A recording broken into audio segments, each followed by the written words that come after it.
Bonjour à toutes et à tous et bienvenue dans Les Décideurs du Net. Nicolas James sera à mes côtés tout au long de cette émission. Je vous rappelle qu'elle est en direct sur le site du Journal du Net et de Décideurs TV.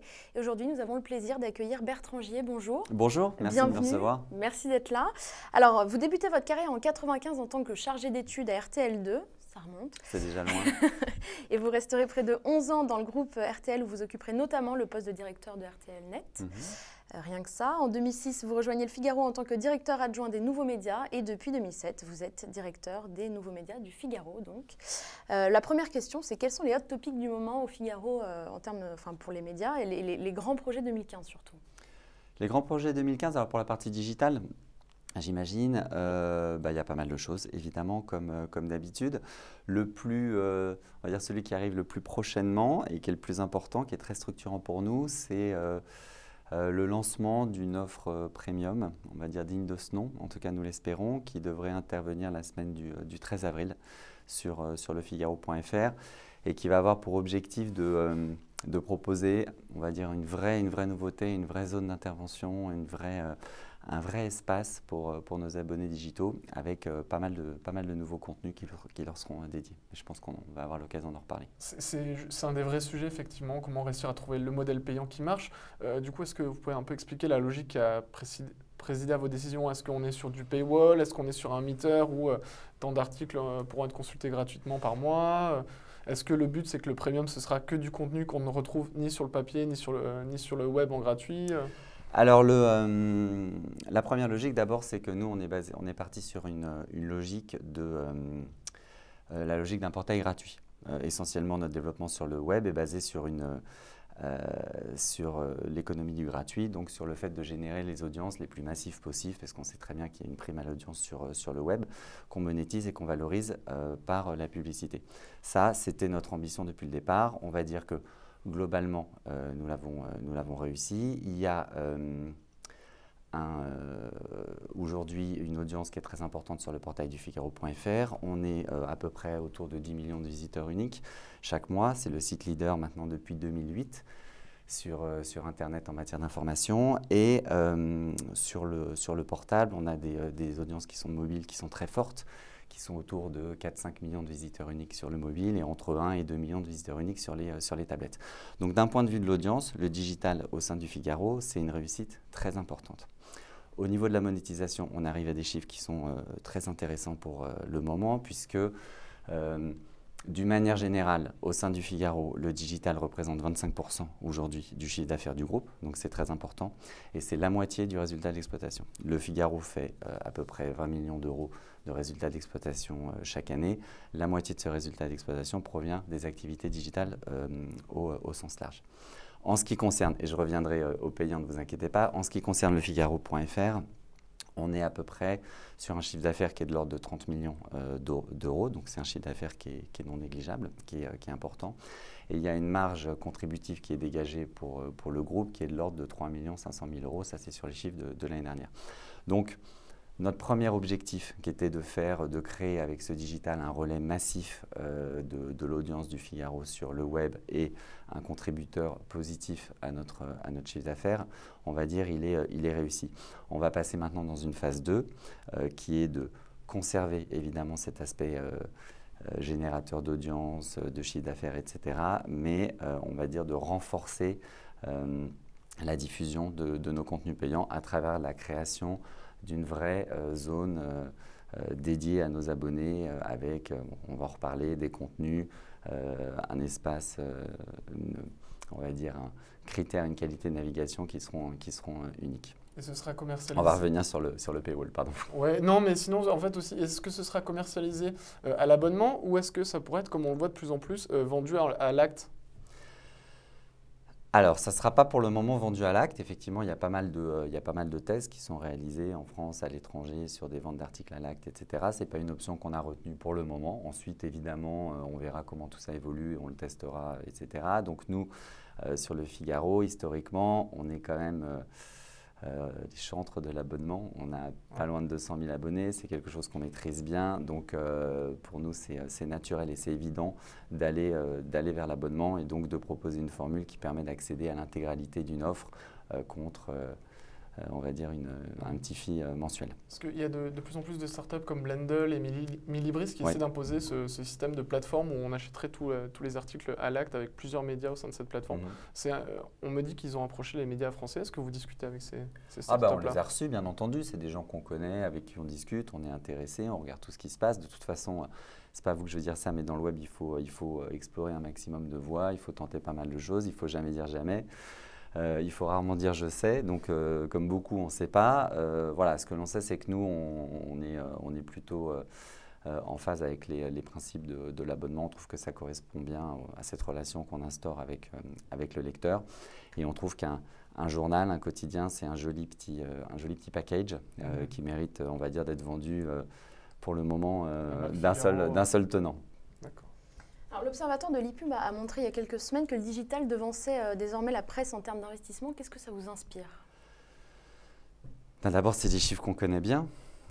Évidemment, on sait très bien que d'une manière générale, la presse a vu les investissements publicitaires se réduire depuis pas mal d'années. Et puis, globalement, les autres médias, on va dire, sont restés d'une stabilité assez remarquable. Et le web a progressé de façon très forte. Donc, on peut en conclure que la progression de l'investissement publicitaire sur le web s'est fait sans doute au détriment, entre guillemets, de la presse. Donc c'est quelque chose qu'on n'ignore pas, avec lequel on vit, que quelque part on a anticipé depuis des années, qui est au fondement de tout ce mouvement de digitalisation qu'on a organisé autour de notre marque et de nos contenus. Donc voilà, on l'a anticipé, on le sait, on vit avec, et puis on continue quand même à faire de très belles performances au niveau de la publicité dans le print, et puis on essaye de se battre pour prendre des parts de marché les plus importantes possibles sur cette nouvelle poche qui est constituée par une petite partie, je précise que c'est simplement une petite partie des investissements publicitaires sur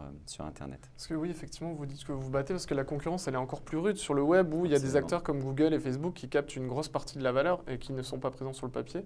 Vous pensez que vous êtes outillé pour rivaliser avec ces géants qui montrent de data, de ciblage, etc. On a des atouts. Donc, pour revenir sur le premier point, oui, la concurrence est sans doute encore plus forte sur le web qu'elle ne l'était sur le print, même si elle était forte au niveau du papier, et elle reste extrêmement forte. Mais évidemment, on le sait, sur le web, on fait face à un inventaire qui est quasiment illimité. On fait face, au lieu d'être concurrent avec X titres de presse, on est concurrent avec des milliers d'autres sites internet, des pure players, des gens qui sont installés, qui ne fonctionnent pas avec forcément les mêmes règles que nous. Donc il y a aussi un certain nombre de distorsions. Et puis évidemment, on a des sites, on a des géants, les GAFA, etc., avec lesquels il est très compliqué de se battre. Alors on a des atouts, franchement, on a beaucoup d'atouts. La preuve, c'est qu'on arrive quand même à émerger. Au premier rang de ces atouts, nous on considère qu'on a notre marque, c'est très important. Quand vous avez un paysage web qui est encombré, on va dire, avec des milliers de possibilités qui s'offrent à l'internaute, c'est là où quelque part la marque a de la valeur en disant on s'en remet à une marque dans un paysage où il se passe beaucoup de choses. Donc, pour nous c'est important. Et puis on embrasse les nouveaux usages. On s'est déployé quand même de façon assez forte sur la vidéo. Vous parliez de data. On a eu des investissements qui étaient très importants dans le domaine de la data qui aujourd'hui portent leurs fruits. Donc on ne reste pas au bord du trottoir à pleurnicher et à regarder les autres avancer. On essaie de le faire. On a deux questions pour rebondir sur ce que vous venez de dire. Olivier demande, YouTube est-il un allié ou un concurrent? C'est sans doute un peu des deux. Bien entendu, c'est un acteur majeur du web, donc il contribue à emmener les gens vers ce média, à faire découvrir les immenses attraits de ce média et les choses formidables qu'on peut faire avec ce média. Il contribue à faire en sorte que les gens prennent la parole, s'expriment, postent, etc. Et de cette façon-là, voilà, c'est, on va dire, quelqu'un qui a contribué à l'émergence du média Internet, à la connaissance des usages. Et puis ensuite, on va dire d'un point de vue trafic, concurrentiel, publicitairement parlant, et évidemment pour nous, c'est, je ne sais même pas si on peut dire que c'est un concurrent parce qu'on n'est pas on boxe pas dans la même catégorie, mais bien sûr, il capte une part immense, tout le monde le sait, une part immense de ce petit gâteau publicitaire qui existe sur Internet et qui nous fait vivre. Donc bien sûr, c'est un concurrent très important. Autre question sur l'image de marque. Lequel de vos 3 piliers marche le mieux auprès des annonceurs, news, investigation ou art de vivre? Ben, les 3 fonctionnent bien. Ils fonctionnent auprès d'annonceurs, on va dire, un peu différents, bien évidemment. Le news porte, on va dire, emporte une grande partie de notre image. Donc les gens qui investissent ou qui annoncent sur le Figaro.fr savent qu'ils viennent pour un univers de news, pour toucher des gens qui s'intéressent à ce secteur-là. L'investigation, on va dire, en fait partie. Au sens large. En ce qui concerne l'art de vivre ou le lifestyle ou les contenus féminins, etc., là, on est sur d'autres typologies d'annonceurs qui cherchent à cibler un peu plus les gens qui s'intéressent à ça. Donc, tout ce qui va être autour du luxe, de la mode, etc. Donc les deux. Alors, on va parler mobile maintenant. La part du mobile en termes d'audience et de vente d'espace, ça donne quoi au Figaro? Ben alors, en termes d'audience, c'est une audience de plus en plus forte, qui est évidemment extrêmement importante et qui, tous les trimestres, a un poids dans notre audience de plus en plus important. On n'est pas loin de la moitié de nos audiences. Alors ensuite, ça dépend si on parle en page vue, en visite, etc. En termes de trafic, mais on est entre un tiers, entre 30 et 40% de notre audience, parfois la moitié pendant le week-end où il y a un usage qui est encore plus important. Et puis, pour le moment, d'un point de vue publicitaire, on ne retrouve pas ces parts de marché. Chez nous, on est plutôt entre 15, alors ça évolue chaque mois, donc entre 15 et 20% de la totalité de nos recettes publicitaires qui sont sur le mobile. Donc 40% d'un côté, 15 ou 20% de l'autre. Maintenant, il n'y a quand même pas d'exemple, ou très peu d'exemples dans l'univers des médias, de médias qui, disposant d'une audience aussi massive, n'ont pas fini par trouver leur mode de fonctionnement. Parfois, ça a pris un peu de temps. Donc on est confiant, on se dit que… Le décalage, il vient de la qualité de l'offre et des supports proposés qui ne sont pas encore au niveau des attentes des annonceurs, ou plutôt du fait des annonceurs qui ne sont pas assez matures encore pour aller sur le mobile. Parce que chaque invité qui passe à votre place nous dit la même chose, hein, le mobile est… Ça va arriver, mais ça fait 5, 6, 10 ans que c'est l'année du mobile, donc ça va bien finir par arriver. Non, là, on commence quand même à générer des revenus qui sont significatifs, donc on sent quand même que ça démarre. Alors pourquoi ce retard? Bon, d'abord, il faut toujours un peu de temps pour que les choses se calent. Effectivement, il faut apprendre à utiliser cet espace qui est plus petit, etc. Bien sûr, il faut trouver des nouveaux formats, il faut apprendre à comprendre, il faut que les annonceurs aient des sites mobiles qui soient dédiés, qui soient intéressants, etc. Donc ça prend un peu plus de temps. Puis là aussi, il y a une concurrence qui est très rude. Mais pourquoi aux États-Unis, par exemple, ils sont beaucoup moins en retard qu'en France? C'est culturel ou à un moment donné? Alors ils sont moins en retard peut-être, comme vous dites, du point de vue de la part d'investissement des médias, mais ils ont longtemps été plus en retard du point de vue de l'usage. Donc, ça dépend où est-ce qu'on place le retard. Ils se sont rattrapés. Bon, on peut dire que souvent, on aperçoit quelques mois ou un an plus tard un phénomène similaire en Europe par rapport à ce qui se passe aux États-Unis. Donc, ça va dans le sens de ce qu'on se disait quand même. C'est en train d'arriver. On fait quand même des choses de plus en plus intéressantes au niveau de la publicité sur mobile. On utilise de la data. On parlait de data tout à l'heure, là aussi. Donc, c'est en train de se… Quelle question est-ce que vous posez sur mobile? Parce que c'est vrai que ça peut très vite être invasif parce que c'est très près de l'œil, finalement c'est notre objet le plus intime. Ah ouais, c'est extrêmement intime. Quelles sont les questions en interne que vous posez justement sur le mobile? Par rapport à la façon de présenter nos contenus ou par rapport… Les deux à la limite. Typiquement, est-ce que vous êtes pro-application ou plutôt pro-responsive, site responsive? Parce qu'on oppose souvent ces visions-là et les discours varient. On considère que pour l'instant, il n'est pas question de choisir et que donc il faut qu'on soit présent sur les deux supports. Notre attitude au départ, c'est de se dire… on l'a vu venir, hein. Et puis bon, voilà, il ne faut pas être un génie pour se dire que l'audience va se déployer sur le mobile. Donc depuis plusieurs années, on a fait tout ce que l'on pouvait pour que nos produits soient les plus lisibles et les plus qualitatifs possibles sur le mobile.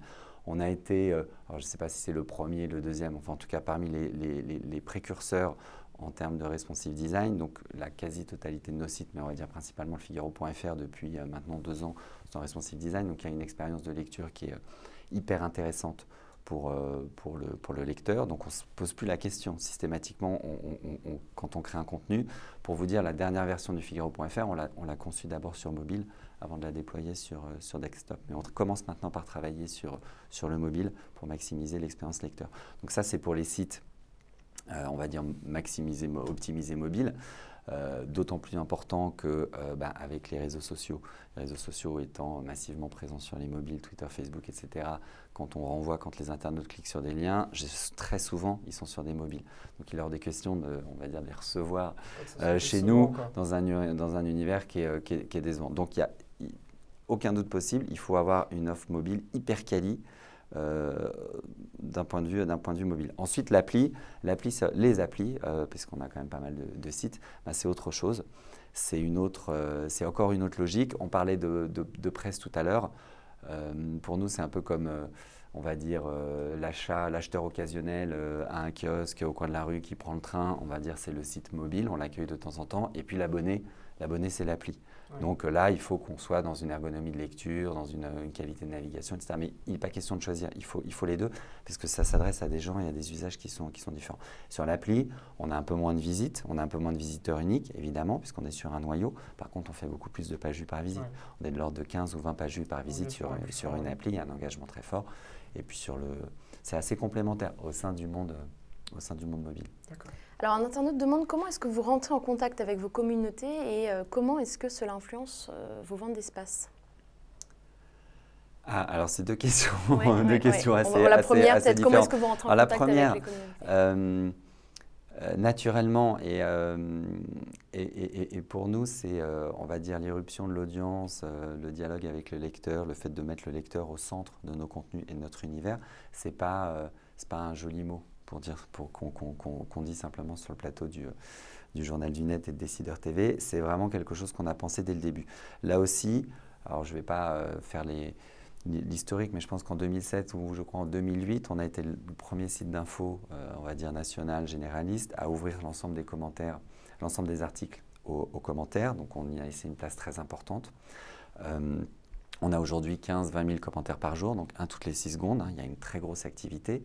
Et donc très tôt, on a vu qu'il fallait discuter avec ces gens-là parce qu'il y a beaucoup de choses que l'on peut apprendre d'eux. Donc là aussi, avant même le New York Times à l'époque, on a engagé des journalistes qui sont devenus les fameux community managers pour travailler avec cette audience, discuter avec elle, voir ce qu'elle attend, apprendre des choses d'elle, bien entendu. On voit bien, dès qu'il y a un accident d'avion, malheureusement, qu'il y a des pilotes qui viennent s'exprimer, il y a des ingénieurs, il y a tout un dialogue qui s'instaure au sein de nos articles, autour de ce contenu, et il y a des choses très intéressantes. Donc leur job, c'est d'aller, évidemment, c'est de leur donner la parole, d'aller les repérer pour ensuite les mettre en avant. C'est ce qu'on essaie de faire chaque jour. Donc naturellement, on va vers eux. Et puis ensuite, évidemment, avec Facebook, Twitter, Snapchat, on a fait pas mal d'expériences sur Snapchat à Barcelone. C'était très intéressant. Sur Snapchat, on avait des reporters qui étaient à Barcelone ou qui étaient à Berlin sur les événements un peu techniques, un peu tech, puisque ça occupe une grande place chez nous. Et puis, ils ont fait de la vidéo live, ils ont balancé des diapos, etc. Alors bon, ça reste un peu empirique. Par exemple, on ne sait pas combien on a d'abonnés. Parce que sur Snapchat, on n'a pas la possibilité encore d'aller le voir. On a une liste, on a accès aux 200 derniers, mais on va dire les 200 d'avant, on n'y a pas accès. Donc, on sait qu'on a vu plusieurs fois la page de 200 abonnés qui changeait. Donc, on a imaginé qu'on en a récupéré, on va dire, quelques milliers, plus de 1000, ça c'est sûr. Voilà, c'est une expérience intéressante. Je trouve que c'est très quali. Ce qu'ils font avec Discover, c'est hyper intéressant. Vous pensez que ça peut être lancé en France à Discover, parce que pour l'instant, c'est circonscrit aux États-Unis? Sincèrement, j'en ai aucune idée. Je trouve que le format est intéressant. Ouais. Il y a plein de choses qui restent à valider, évidemment, le modèle, etc. Mais je trouve que d'un point de vue utilisateur, usage, et nous on se place d'abord de ce point de vue-là, je trouve que c'est vraiment hyper intéressant. Donc j'imagine qu'ils vont qu'ils vont y réfléchir. J'ai pas d'infos. On a beaucoup invoqué la nécessité de rajeunir les audiences lorsqu'on a parlé de ce deal entre Snapchat et des marques comme CNN. Ouais. C'est un vrai enjeu aussi pour le Figaro de rajeunir les audiences via le web et le mobile. Rajeunir l'audience en tant que telle, c'est pas forcément un enjeu puisque notre audience quelque part elle nous va bien. C'est sûr que le lecteur ou la lectrice d'un quotidien du Figaro, je ne vais pas vous dire que c'est quelqu'un qui a 25 ans, donc c'est quelqu'un qui est plutôt autour de la cinquantaine, qui est actif, on va dire, qui qui est à l'aise dans sa vie, etc. Donc cette audience-là, nous, elle nous va bien. Par contre, ce qui est très intéressant et ce qui est fondamental, évidemment, c'est de s'adresser aux gens qui sont un peu plus jeunes, parce que, ne serait-ce que parce que ça sera sans doute des futurs lecteurs du quotidien. Et pour ça, le web, d'un côté, qui, on va dire, nous permet d'avoir un profil lecteur qui est entre 10 et 12 ans, plus jeune que le profil de nos lecteurs print, est hyper intéressant. Et puis, il manquait encore une couche très jeune qui est Le mobile. Voilà, ouais, qui est couverte par le mobile. Et du coup, sur le mobile, effectivement, en tranche d'âge, c'est incroyablement clair. Il y a le quotidien, le print, les magazines, et puis le web et le mobile. Donc ça nous permet de toucher, on va dire, une couche vraiment large de la population, et puis d'avoir des audiences, pour revenir au début de notre conversation, qui sont très fortes. L'étude One qui mesure, on va dire, la presse et l'étendue du lectorat de la presse, que ce soit en papier ou en digital, et qui sort tous les 3 ou 4 mois, place le Figaro en tête des titres les plus lus en France, donc toutes catégories confondues. Donc on a plus de 17 millions de lecteurs print digitaux sur les 15 ans et plus. Chaque mois, c'est hyper important. Donc ça, c'est... Voilà, on parlait un peu des contraintes du web et des angoisses liées à la publicité, etc.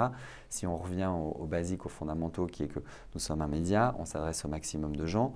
De ce point de vue-là, c'est quand même extraordinaire de pouvoir être lu chaque mois par 17 millions de personnes différentes en France. Alors, une internaute demande quel est le levier le plus fort, la data ou le contenu?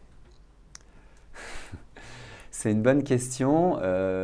J'allais dire sans contenu, la data n'est rien, en tout cas pour nous. Le fondement de notre métier, c'est de délivrer du contenu. Donc tout ce que l'on fait à côté sert à délivrer un meilleur contenu à la bonne personne, etc. Donc le contenu, bien évidemment. La data, c'est un formidable accélérateur pour nous, un accélérateur de stratégie. Ça nous permet sans doute de faire mieux notre métier, d'être plus efficace, un peu sur tous les domaines. Donc sur tous les domaines, c'est, je pourrais revenir plus en détail, mais c'est la publicité, évidemment. On vit de la publicité, donc comment est-ce qu'on essaie d'être plus efficace, moins intrusif, de moins... voilà, prendre des méthodes terribles pour aller donc une publicité plus efficace, plus ciblée. Ça, c'est très important. Au niveau du contenu, vous en parliez, comment est-ce qu'on adresse le beau contenu à la bonne personne au bon moment. Donc, on travaille là-dessus. La data nous aide Mais beaucoup. dans une logique éditoriale, aujourd'hui, c'est appliqué dans la Bien recommandation de Bien contenu. sûr. Alors, pas partout. D'abord parce qu'on apprend et puis parce qu'ensuite, on ne veut surtout pas que... deux internautes différents arrivent sur des homepages complètement différentes, etc. Mais ça nous sert à adresser un meilleur contenu, ne serait-ce que parfois dans les newsletters, dans des choses comme ça, bien sûr. Et puis le troisième volet qui est très important pour nous, parce que vous savez qu'on ne fait pas que de l'éditorial, on a une part e-commerce qui est assez importante dans notre activité. Là, naturellement, on utilise beaucoup la data par rapport à nos activités dans l'e-commerce. Donc pour l'instant, c'est principalement sur le store Figaro qui vend vraiment beaucoup de choses. Et puis sur Tic et Tac, qui est un laboratoire hyper intéressant pour nous. On vend 1 million de billets de théâtre par an. Et là aussi, on a été parmi les premiers. Il y a un certain nombre de zones sur le site Tic et Tac, notamment on va dire les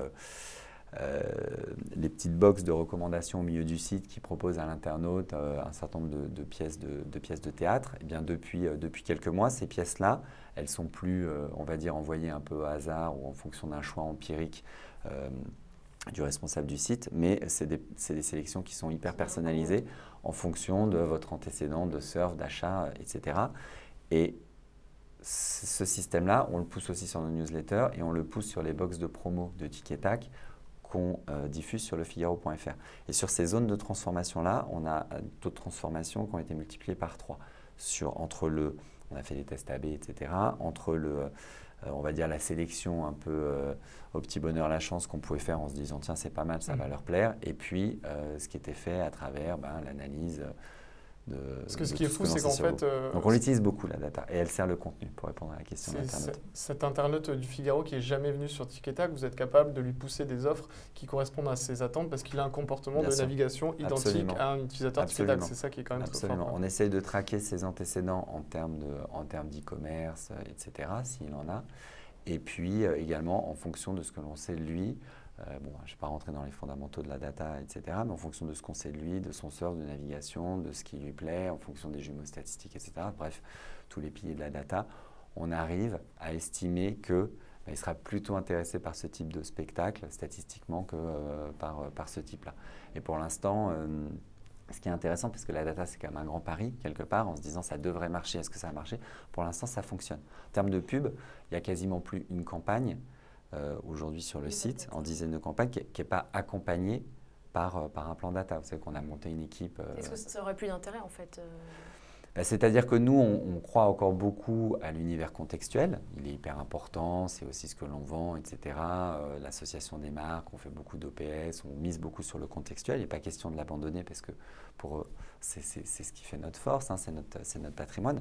Par contre, en plus de ça, on renforce le plan avec l'utilisation de data pour aller cibler les segments, les cibles qui sont définis avec l'annonceur de façon hyper précise sur la totalité de nos supports. Alors rapidement, il nous reste peu de temps, mais sur la vidéo, à l'heure actuelle, donc, tous les groupes médias évidemment se structurent pour mettre l'accent sur la vidéo. Pourquoi? Et comment ça se passe au Figaro en termes de vidéo? Pour simplifier, il y a deux raisons. La première raison nous ramène à notre métier, le média, le contenu, etc. C'est que nous, aujourd'hui, on a la conviction qu'on ne pourra pas durablement rester le premier site d'information en France ou avoir une offre qui soit vraiment intéressante si on n'est pas capable d'apporter les images à nos internautes. C'est aussi simple que ça. On parlait de YouTube, l'irruption de l'image partout, etc. L'actualité, naturellement, au début, il y avait du texte. Il y a 189 ans, dans le Figaro, il y avait du texte. Ensuite, il y a eu de la photo, de l'infographie, etc. Pour nous, c'est tout à fait naturel d'avoir des images. Donc, d'un point de vue produit, relation, contrat avec le lecteur, c'est fondamental. Et puis ensuite, évidemment, il ne faut pas se le voiler. On est sur un marché du display en termes de publicité qui a, on va dire, en phase de maturation. L'année dernière, il a progressé de 8%. Simplement, ce plus 8% masque en fait une baisse de l'ordre de 4-5% de la partie classique au profit un petit peu des OPS et puis surtout de la vidéo. La vidéo, le chiffre d'affaires de la publicité en vidéo qui a progressé de l'ordre de 25 à 30% l'année dernière, pardon, de 65% en termes de progression et qui pèse 25 ou 30% du display. Donc, la pub en display, celle avec laquelle on vit, là où il y a de la croissance, c'est là. Donc, il ne faut pas non plus être prix Nobel pour se dire qu'on a plutôt intérêt à essayer de se positionner là où il y a de la croissance en termes de publicité. Mais c'est vraiment pour ces deux raisons. C'est d'abord d'un point de vue de l'usage. Toujours, nous on part de l'usage. Et puis ensuite on regarde comment est-ce que… Il se trouve qu'en plus, on peut le monétiser. Vous arrivez à rivaliser facilement avec les groupes de télé et dans une moindre mesure les groupes de radio qui ont eux naturellement un énorme stock de vidéos. Parce que, la radio, c'est encore autre chose parce que… on est de plus en plus dans la radio filmée. Voilà, on est dans la radio filmée, etc. Mais donc ça reste souvent dans les studios, donc c'est évidemment très intéressant, mais c'est encore un autre… Nous, on cherche vraiment les images de ce qui se passe sur le terrain. Est-ce qu'on rivalise? Évidemment, on n'a pas du tout les mêmes moyens, on n'a pas les mêmes bassins d'audience, etc. Mais je vous renvoie au dernier chiffre d'audience de la vidéo mesuré par Médiamétrie. Au mois de janvier, vous verrez que le deuxième site d'actualité qui a diffusé le plus de vidéos, derrière BFM TV, et on sait pourquoi au mois de janvier, c'est le Figaro. Donc on est vraiment pas… Vous avez de la production, de la syndication de contenu? En fait, il y a trois sources en termes de vidéos. On met à peu près en ligne aujourd'hui entre 130 et 150 vidéos par jour. Donc il y a vraiment une offre vidéo qui est extrêmement importante, qui provient, on va dire, de trois éléments. Il y a tout ce que l'on obtient avec un certain nombre de partenariats. On parlait de BFM tout à l'heure, on a un partenariat important avec BFM. Donc avec un partenariat, on récupère des images, CNN, etc. On a des choses comme ça. Ensuite, il y a des contenus qu'on achète également aux agences. On achète des images à l'AFP, à AP, Reuters, etc. Et puis ensuite, il y a ce que l'on produit. Et dans ce que l'on produit, il y a… on va dire tout ce qui concerne le zapping, l'image du jour, le happening, ce qu'il faut avoir vu. Et puis ensuite, ça c'est notre vrai rôle, tous les débats, la réflexion de la pensée, l'explication, l'accompagnement que l'on met en ligne également. Donc tout ça, ça fait une belle offre. On voudrait qu'elle soit un peu plus vue encore. Merci beaucoup Bertrand Gier d'avoir participé à notre émission. On se retrouve la semaine prochaine, même jour, même heure.